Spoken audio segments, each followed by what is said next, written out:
Hillary Clinton claims the Democratic presidential nomination and her place in history. She'll become the first female on a presidential ticket, but can she shrug off criticism, even from Democrats, to win the White House? Also on today's program, war games on a huge scale. NATO conducts its biggest military exercise since the end of the Cold War. Is Moscow watching?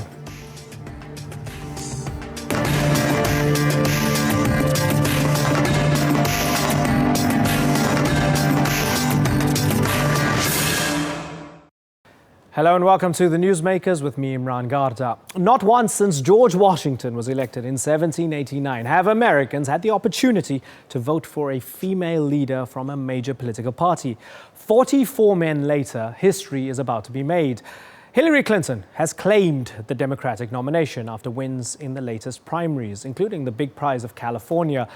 But her rival, Bernie Sanders, hasn't backed down yet. She now has 5 months to convince voters she should return to the White House, not as First Lady, but as the first female president. She's a former senator and Secretary of State, but many Democrats say they don't find her honest and trustworthy and see her as an establishment figure. Our newsmaker today is Hillary Clinton, as we ask if she can shrug off the criticism and beat Donald Trump to the White House. Thanks to you. The first time in our nation's history, a woman will be a major party's nominee. Hillary Clinton has claimed an historic victory.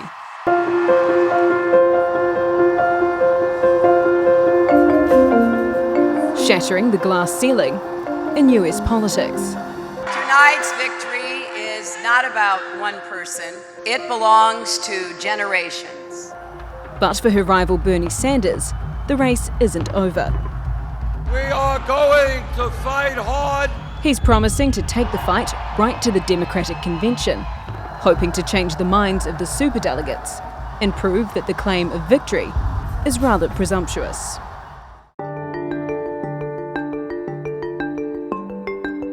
Hillary Clinton clinched the nomination after the results of a mini Super Tuesday took her over the delegation threshold. Clinton won primaries in New Jersey, New Mexico, South Dakota, and the big one of California, while Sanders won in Montana and North Dakota.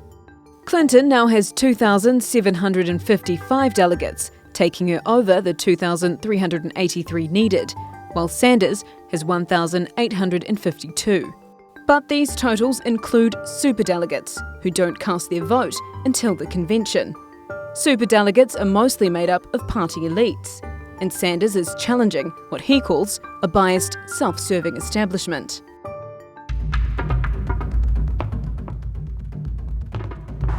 For the presumptive nominees, the presidential campaign has begun, both taking swipes at the other's character and credentials. Hillary Clinton is now looking for unity. Senator Sanders, his campaign, and the vigorous debate that we've had have been very good for the Democratic Party and for America. Donald Trump, who is also riding the anti-establishment wave, has already appealed to Sanders supporters. To all of those Bernie Sanders voters who have been left out in the cold by a rigged system of superdelegates, we welcome you with open arms.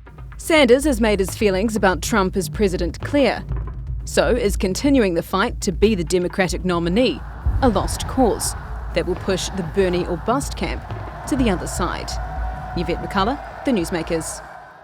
Well, joining me now in the studio to discuss whether cheers from Clinton supporters can drown out the criticism, even from within her own party, is Christina Asquith. She's a journalist and editor at The Fuller Project. And in Chicago is Christine Giovannis. She's an advocacy journalist for the Won't Vote Hillary campaign. Thanks both of you for joining us. Let me start with Christine Giovannis. You're on the left, you're super progressive. Would you really vote for Donald Trump over Hillary Clinton? Surely not. No, absolutely not. Let's be very clear. Donald Trump is not just a buffoon. He is extremely dangerous. There's no question about it. I would simply encourage people to be better informed about Hillary Clinton's actual track record. And if you listen very carefully to her speech last night, she, was just quoted on your show as saying, This debate with Bernie has been very good for the country. Not once did she suggest that she was going to meet Sanders even halfway on some of the critical issues in terms of economic, social, racial, and environmental justice that his campaign has raised. Now, Christine, so can I it's just come very, in there very for a second? important to take a longer look at her track record. Why should Americans, particularly Democrats, Christina, vote for Hillary Clinton? There's three reasons why I think Hillary Clinton is going to make a very strong candidate. The first is that she has a tremendous and vast experience in foreign policy, which is the #1 job of the president. The second is that she's a demonstrated progressive with a lifelong commitment to minorities, low-income women and girls. And the third is the historic nature of her candidacy, which we absolutely cannot discredit. We're talking about a chance to vote for the first female president of the United States. That's tremendous. You cannot look at the poll numbers 5 months out before the election, especially against a candidate like Bernie Sanders, who has been supported by the GOP, hardly vetted by him. And Clinton's been turning her attention mostly to Trump, and say that he's more electable than her. It's water under the bridge now anyway. I think we're going to see that Hillary Clinton is going to win in a landslide against Trump. She could be the first female president of the United States, Christina Asquith. But let me quote to you, feminist Susan Sarandon, the actor and Bernie fan, she says Hillary Clinton's more dangerous than Trump. Why would she say that?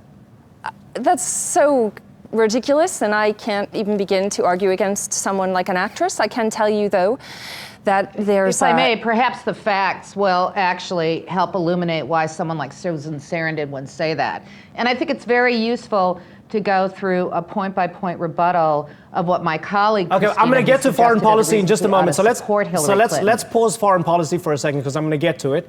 But let me pose to you the question: why are you going to be on the wrong side of history, Christine? In 2008, those who didn't want to support Barack Obama were probably on the wrong side of history in not electing the first ever black president. Are you going to be on the wrong side of history in not being a part of electing possibly the first female president of the United States? Christine.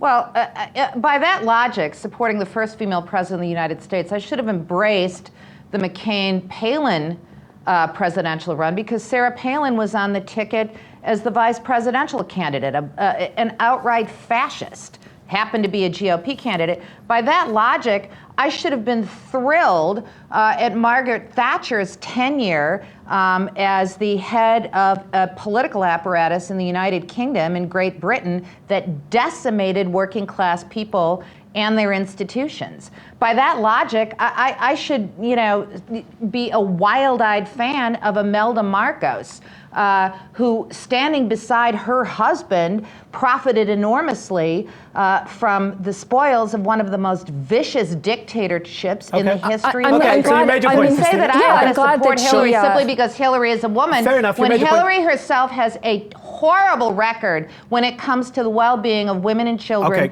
here in this country and globally. That's definitely incorrect that she has a terrible track record on women and children. I'm glad that your guest recognizes the dangerous nature of having a fascist in office, because she is, in encouraging people not to vote for Hillary, de facto supporting the rise of a fascist ruler in supporting Donald Trump's candidacy for president. Christine, and I will also just add Hillary's track record. Christine, are you handing the presidency to Donald Trump? Track record. Are you handing the presidency to Donald Trump? Of course Christine? she is. Absolutely not. In Look fact, at how you Ralph Party Nader got the support in 2000. That have made it possible for us to have the stacked system, the voter suppression, the lack of accountability within the party infrastructure, not just for this election cycle, but literally for many election cycles. I would argue since at least the tenure of Bill Clinton, who Hillary Clinton backed up to the eyeballs. And it is Bill Clinton's policies right here at home domestically that we are living with that have been a disaster for poor people, working class people, people of color. And I'll give you a series of examples. And Hillary Clinton backed all of these policies and continues to support them to the eyeballs. All right. Well, for example, NAFTA. Okay. She said, well, maybe it didn't quite work out like we but she actively lobbied for NAFTA. In fact, she was a key player in neutralizing environmental opposition from environmental groups and labor You groups can to NAFTA. dislike And we see where Hillary, this is but how are you achieving this is absolutely decimated. She was a strong proponent of Clinton's crime bill strategy. Now I want to go back to Christina. Christine, if you give me a moment, sorry to interrupt you. I want to go back to Christina. I want to bring up foreign policy because you mentioned it earlier on. I think it's important. Let's look at foreign policy for a second, Christina. We have Hillary Clinton as Secretary of State. Libya, in her eyes, forget Benghazi for a second. Libya, the actual intervention in Libya. She said, we came, we saw, he died. She smiled. It was fantastic. Libya is an absolute mess right now. I look a bit further back when she was running for president 8 years ago, or she was running for the Democratic nomination 8 years ago. She used her experience as First Lady as an example for why she's experienced in foreign policy. And she lied about Bosnia. She lied about coming under sniper fire in Sarajevo when the footage came out later on and there was no sniper fire. This is why people don't trust it. Can you accept that? I can't accept that. Libya, what's going on in the situation in Libya is not the result of Secretary Clinton's actions by any stretch of the imagination. And she made, excuse me, she made a number, she visited well over 100. Okay, Christina, let's give Christina a chance. Let's give Christina a chance. Please, she visited, I'm a journalist here, I am not a political partisan, but I have followed her career and I have reported from Iraq and Afghanistan. And I can tell you that she has visited well over 100 countries. She has made a number of very important decisions, the Iran nuclear deal, dealing with China, stability of a global economy, climate change, negotiating climate change deal. These are all to reduce her experience as Secretary of State and to align what she said about Bosnia would be, petty at best. Well, I mean, she lied about it. Okay, encourage the coup in Honduras. She has a number of very strong accomplishments under her belt. She's a hawk. As the Secretary of State. She is not a progressive, she is a hawk. One more question for you, Christina. This is why the neocons actually support her give us a moment over just for a second. Trump. I'm going to come back to you in just a second. Christina, another question for you. She's going to be the first woman to be the nominee, but she's also going to be the first nominee under FBI investigation. Could that potentially be damaging in your eyes, and might she be indicted? Well, from what I have researched into that, no, I don't think she's going to be indicted. I don't think there's any evidence that there was criminal activity on her behalf. Perhaps it was a judgment call. However, to take that, you want to talk about a revolution, as your guest would like to do. Well, the real revolution in this country was, for more than 100 years, women fought for the right to vote. They won that right to vote. Now we have a candidate, a qualified candidate who is a feminist, who is one of the first person to speak about women's rights, our human rights. How dare she is poised to clinch this nomination, become the first president. And this guest is encouraging women to sit out the opportunity to vote. Sacrifices. Okay. I don't see that. Okay, Christine, let's go back to the very beginning and almost the very first question that I asked you about what's your strategy here. So what are you hoping for, right? So Clinton's got the numbers. Sure, we sort of know what the superdelegates are going to do at the convention, but they haven't cast those votes yet. And Bernie Sanders is still technically in the race. What are you hoping for? Are you hoping for Bernie Sanders to take her to the very end of the race so that he can drag her towards the left and towards some of his policies? Is that what you're hoping for, rather than hoping that he actually wins the nomination, which is very unlikely? Well, that may be unlikely. That would be the least bad, I think, outcome in this scenario here. To be clear, it is not clear at this point, based on some recent missteps, that Trump is necessarily as secure in his position as the nominee either. And I just want to throw that out there as something that we shouldn't presume is fixed in stone. When you have an increasing number of Republican Party leaders throwing their hands up in the sky is a disaster for us. But we're going to do another segment on Trump, right? Just to be clear. Okay.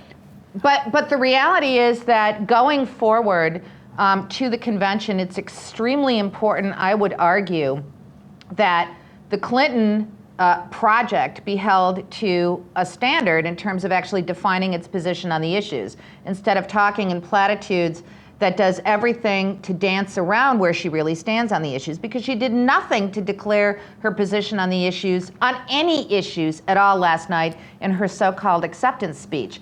And that is one of the things that concerns people who are progressive advocates within the party, that we can expect, in fact, from a Hillary Clinton campaign, a tilt to the right in order to cater to the center that she's always represented, and that has always reflected her politics. And by the center, I mean the center in terms of corporate interests, and the elites that have bankrolled her campaign to a great extent. Christine, we are going to lose your feed in 10 seconds, so I'm going to have to thank you at this moment in time. Christine Giovannis, thank you very much for joining us. Thank you for your passion and your thoughts. We really appreciate having you. Won'tVoteHillary.com. I urge people to take a look at the site. Won'tVoteHillary.com. Get the facts about a real record. They'll take a look and at least be informed. website. Okay, thank you, Christine. Christine Giovannis, thank you very much for joining us. Christina Asquith, very happy to have you on the show. Thank you so much for having me.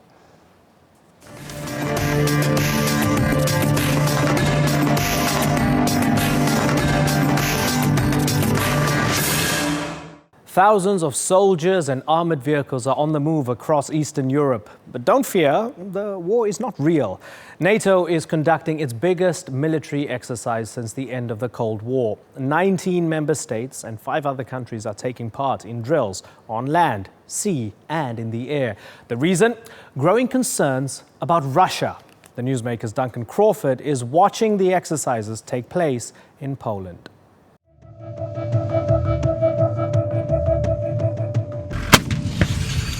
It's a military exercise that NATO is keen to promote. More than 30,000 soldiers conducting 10 days of war games in Poland.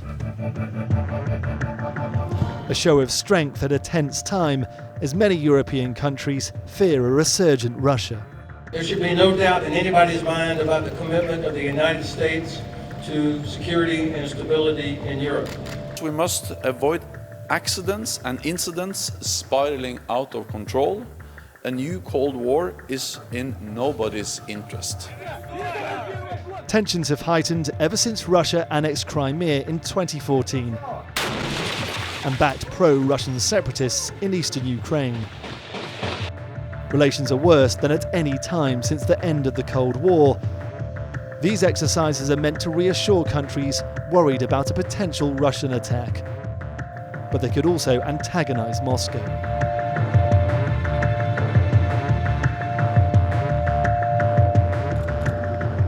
NATO says it doesn't want another Cold War, but these military exercises signal a re-engagement with Europe and might anger Russia. US, British and other troops parachuting into Poland, just some of the almost 20 NATO countries taking part, and they're ready for a fight. Another plane is coming. The scale of these exercises are huge, and it's clear what message NATO wants to convey, that it will protect Europe. NATO saw Russian activity on the eastern flank and activity to the south as threats that one needed to respond to. And so in this case, this is assurance measures in support of our partners here on the eastern flank against Russia. NATO wants the world to know about these exercises. They are just war games, but they simulate a very specific scenario: an enemy attack on a member of the alliance. NATO says the exercises are a defensive response and deny that Russia should be worried. Russia was our partner for over 20 years. We wanted them to be, and we want them to come back in there, but Russia used force to change the internationally recognized border of a European country, and all 28 nations of NATO said that's unacceptable. Russia sees things differently, viewing NATO activity in Eastern Europe as a justification to boost its own military forces. We will invoke Russia's sovereign right to ensure its security with measures adequate to the current risks. Moscow is upset about a new US anti-missile defence base made operational in Europe last month and plans to rotate extra NATO soldiers near its border. For its part, NATO has complained about incidents like this: Russian combat jets buzzing a US Navy ship. Will NATO and Russia ever march in step? With military build-ups on both sides, tensions are rising. And while the Cold War was supposed to be over, it no longer seems like it. Duncan Crawford, The Newsmakers, Poland. Well, joining me now to discuss how the Kremlin will react to NATO's biggest military exercise since the Cold War era is Dmitry Babich. He's a political analyst for Sputnik International and joins me from Moscow. Thanks a lot for joining us, Dmitry. So you have more than 30,000 servicemen from 24 nations over 10 days in Poland. They're doing it because they feel threatened. From the Russian perspective, do you feel threatened by their actions in Poland right now? Well, I am threatened by NATO's irrationality and stupidity because NATO is sort of convincing itself that Russia can attack the Baltic countries, Latvia or Estonia. From here, from Moscow, we know it for sure that we are not going to attack these countries. We don't need them anymore. But the problem is that the NATO only listens to itself. It doesn't listen to any counter arguments from the Russian side. So why are the Estonians and the Lithuanians I will explain. Okay, I will so explain. why do they want NATO help? Why do they want NATO help? Because I can tell you, for example, about Poland, because I speak Polish, because Poland has a crude nationalist, authoritarian, anti-Russian regime, which in order to sort of make itself more popular with the population, uses anti-Russian rhetoric. So formally, Anakonda is a Polish exercise, but look at this Polish exercise. There are 14,000 American troops participating and 12,000 Polish troops. So it's quite clear which country and which government is now ruling Poland. Internationally, the entire world sees Crimea as being annexed by Russia. So let's try and look at it from everybody else's perspective to the west of Russia's borders. You have Crimea being annexed. You have Russia funding and supporting separatists in the east of Ukraine. You had Russian jets buzz over a US ship very recently in April in the Baltic Sea. With all of this in mind, you would understand why they feel Russia is getting expansionist. Russia wants to become the old Soviet Union again, won't you? Of course, Crimea, which has a Russian population and which had its autonomy threatened by the new government, it did not want to live under the new regime in Ukraine. It agreed to live under mildly nationalist regime of Leonid Kuchma, but it was not ready to live under the people like Poroshenko and Tymoshenko, who openly said that Crimea would lose its autonomy. So the people of Crimea decided to join Russia again. But Russia, first had to annex it before it had to annex it before they had an election. You still had to come in with the tanks to take it before they had the election. No. First Crimea had a referendum. First Crimea rebelled against the new authorities in Kiev.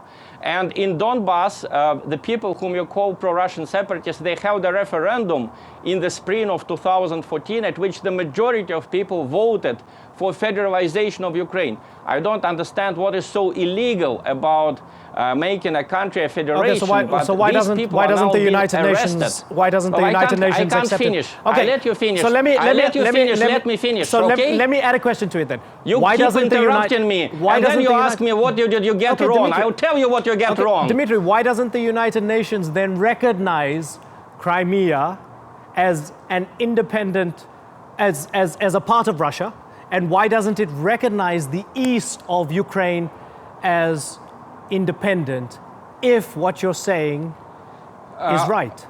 Because the UN has been made very weak and invalidated by a lot of Western action since 1991.